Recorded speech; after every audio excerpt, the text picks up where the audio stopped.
Le numéro 10 du chapitre 2. Alors ça, c'est un exercice très intéressant parce qu'il apprend plein de choses en même temps.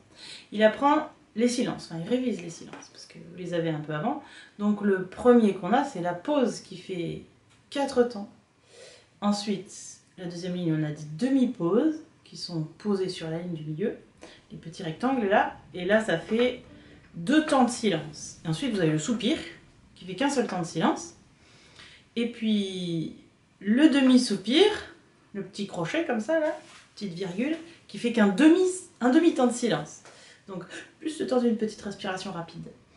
Et ensuite, on apprend dans ce morceau à compter bien 4 temps quand on joue pas. Donc, on va compter à voix haute, ce sera plus simple. Et compter 4 temps quand on joue aussi, quand on a les rondes. Et ensuite, on fait des doubles cordes. Donc, très bon exercice d'archer. Avoir 2 cordes en même temps.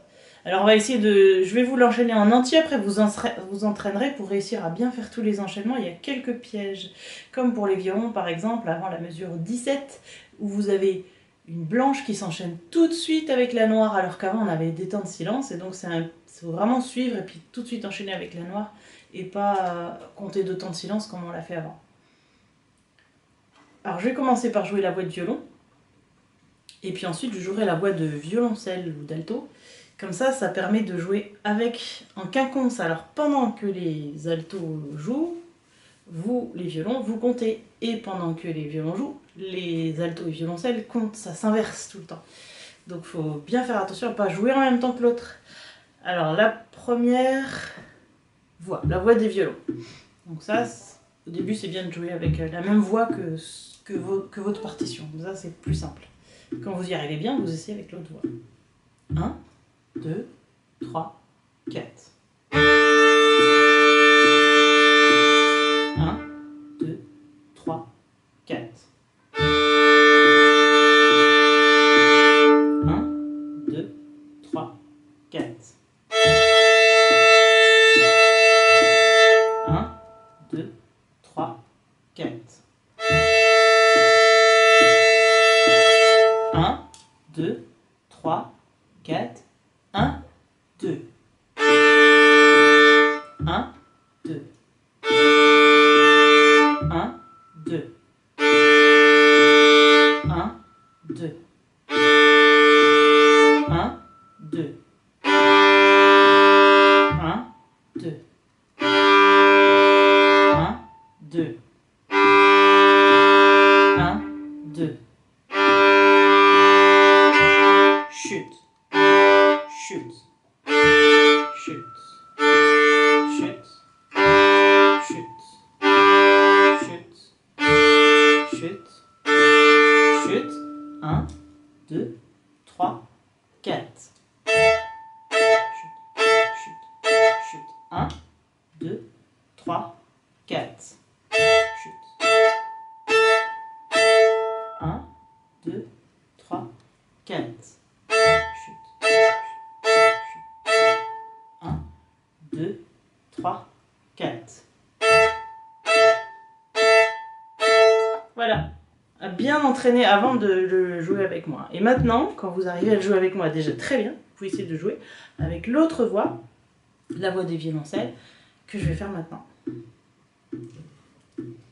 1, 2, 3, 4. 1, 2, 3, 4. 1, 2, 3, 4. 1, 2, 3, 4. 1, 2, 3, 4.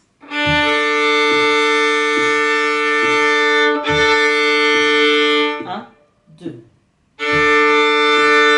1, 2. 1, 2. 1, 2.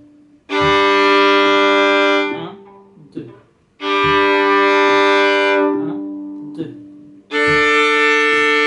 1, 2.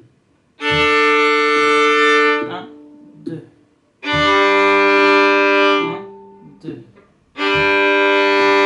1, 2. Chute. Chute. Chute.